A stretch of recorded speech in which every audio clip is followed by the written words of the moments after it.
Hi there, scholars. Welcome back to another session of art and science. Today we're going to be using more ingredients that you can mostly find in the kitchen. The only ingredients I have that are not in the kitchen, or the supplies that I need rather that are not in the kitchen, is a piece of paper. I'm choosing to use a thicker piece of paper today. This is specifically for watercolor paint, but it is not necessary. If you do have something at home like a manila folder or an old folder that you would like to try this on that has kind of a paper feel to it, you can use that. But if you just have regular paper or old recyclables, you can use that as well, just to experiment with this project. I also have a paintbrush today. If you don't have a paintbrush at home, that's all right. I'm going to be using this paintbrush for mixing, so it is not necessary. You can mix with some other utensil as needed. Materials that I do have from the kitchen, I have one straw. I have some food dye that's going to help me mix my colors today. I have two lids, and these are lids from, this one's from a mason jar, and this is a lid from an old oil jar that is empty. You can use pickle jar, tops, any kind of lid that is that can be useful for this. If you have something in your recycling bin or in your trash that your family has finished and you have an extra lid, please use that. Anything with this lip, because it's going to need to hold in our ingredients. I also have some dishwashing soap, soft touch, and I have some water. So the setup for this is really, really simple. I'm going to start with my dish soap, and it can be any dish soap. Any dish soap you have at home is fine. And I'm going to put just a little drop in both of my lids. You can see I put just a little bit, maybe the size of a dime or a nickel, not very big. And that's my first step, is to get the dish soap in there. And that's going to give you bubbles for the bubble prints that we're going to be making today. My second step is to add water. Now again, I'm just using the lids of different jars, so I don't have a lot of room for water, and you don't need a lot of room for the water. You just need enough that you can blow the bubbles for our bubble art. So I'm going to pour very carefully into my first one and very carefully into my second one. And again, I make very sure that I don't go over that little ledge or that little lid side, so that it doesn't flow over and make a mess. If you want to, while you're doing this project, put a tray or something underneath you to make sure that you don't spill. That's highly recommended. Otherwise, it might spill over. So I'm just going to use my paintbrush to mix this dish soap in. I just don't want to see that any of it is tracking on the bottom. It's going to be hard to see it once it's mixed in, and that's all right. That's what we want.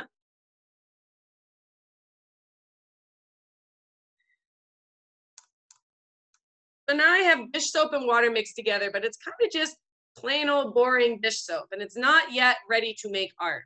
So I am going to be using some food dye or food coloring, and you can choose any colors you want to. I'm choosing red and blue for today, but you can choose any colors that you have available. And I'm going to put a few drops in there.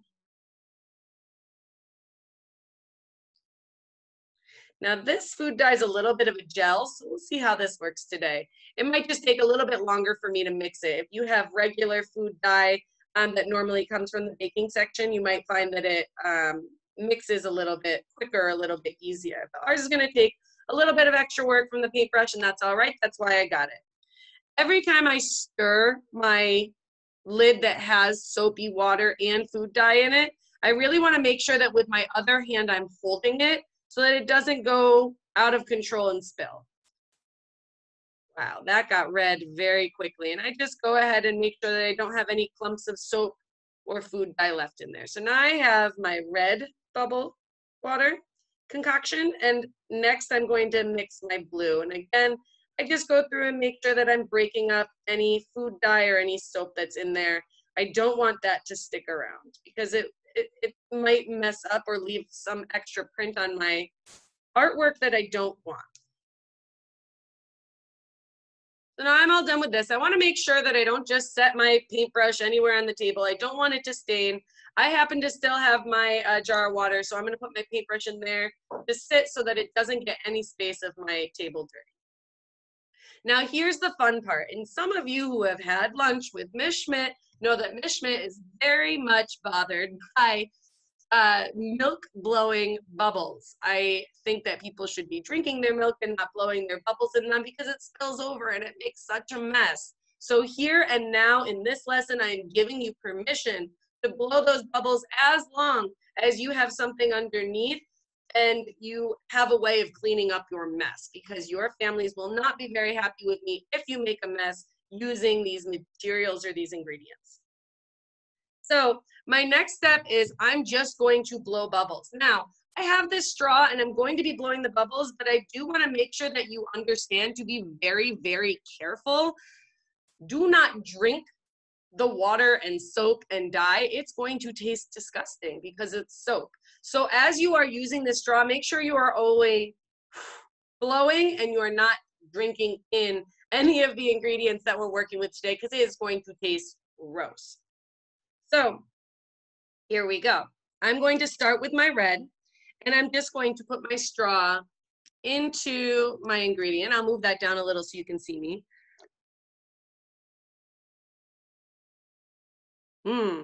That's not working very well. I need more soap.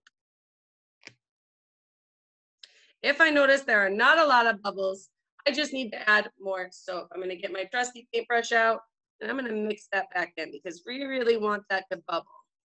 And I did end up making just a little bit of a mess. So again, make sure that you have something underneath. Let's see if this works better.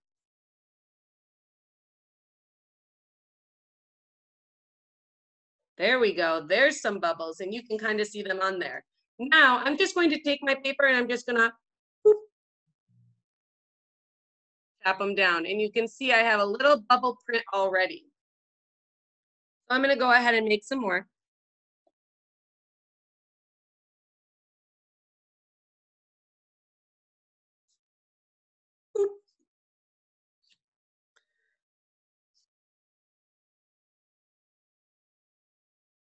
I find that it's easier when you're using this to go straight up and down. I'm going to try my blue. Now, again, I needed to add more dish soap to this one, so I may need more dish soap here. Let's see. Nope, that one has plenty of bubbles.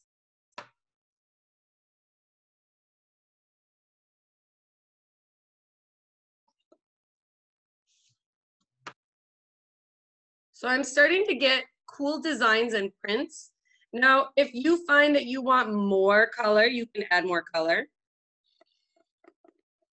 You can do a whole rainbow challenge if you want.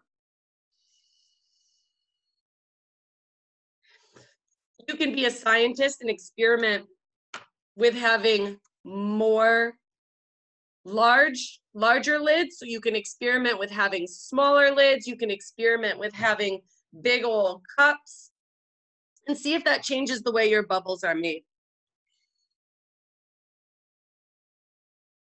Ooh, I got a lot of bubbles on that one. Look at all the bubbles there. Let's see how that looks. And it's really just a process of staining your paper. When we are finished with this, we're going to be using this paper later for a different art project. So we just want to stain it the best we know how, using our food dye and our bubbles.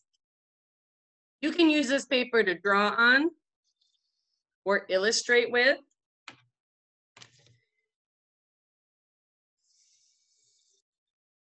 And again, if you want different colors, you can add different colors. So maybe with my blue, I feel like I'm all finished and I want to add another color.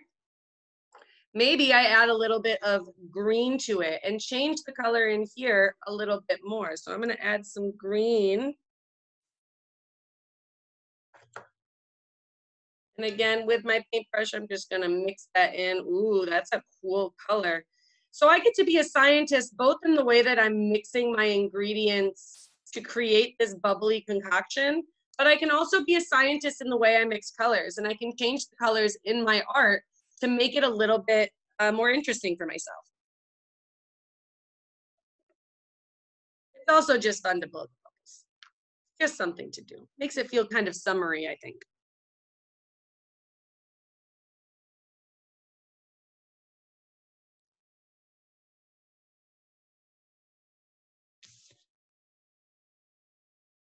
Ooh, I'm really liking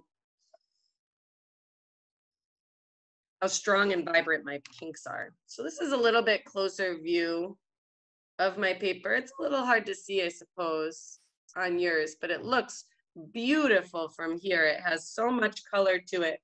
I'm going to turn my red just a little bit orange by adding some yellow, because I think I'd like a variety of colors on here. And I already have these materials out, so I might as well use these materials to their fullest. There's no sense if you only have a couple of lids. You don't need to dirty a number of things. Be a scientist and mix your own colors. I added a little yellow. I have a lot of red in there. I don't know if it will make it super orange. I can even, if I want to, paint with it a little bit. Get that off my brush. Kind of like that. Make sure my brush is nice and dry. Your art, it's your world. You can do whatever you'd like with it. So now let's see how my orange comes out. It looked really nice when I painted with it. Ooh.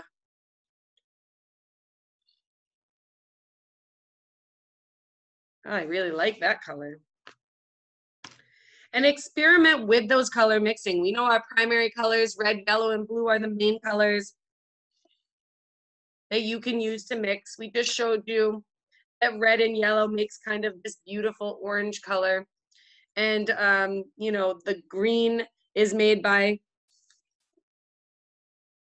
blue and yellow, but I took a shortcut and just added green.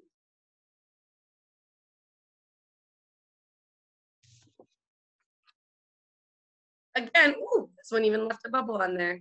That's gonna leave a very cool design. Oh. So as you continue going, and I'm gonna take this down so you can maybe see it a little bit closer. You can see that I have a beautiful kind of stained piece of paper, and it has lots of circles. You can be inspired by those circles and you can use them to draw on. I'm gonna let this dry, and we're gonna do another project later where we're going to come back to this. So happy bubble blowing.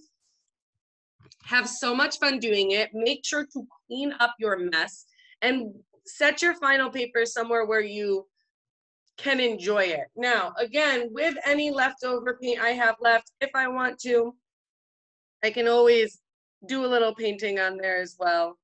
That food dye in water is just like watercolor, so if I want to add anything, I certainly can paint it on as well. But I really like the way my stains came out, and I think they're going to go perfectly with our next project. So we will see you for that next project. Thank you so much for joining us and doing some science and getting a little messy with me again today. I look forward to seeing you soon and to finishing this project because it's going to be something really, really cool. Have a good day, scholars.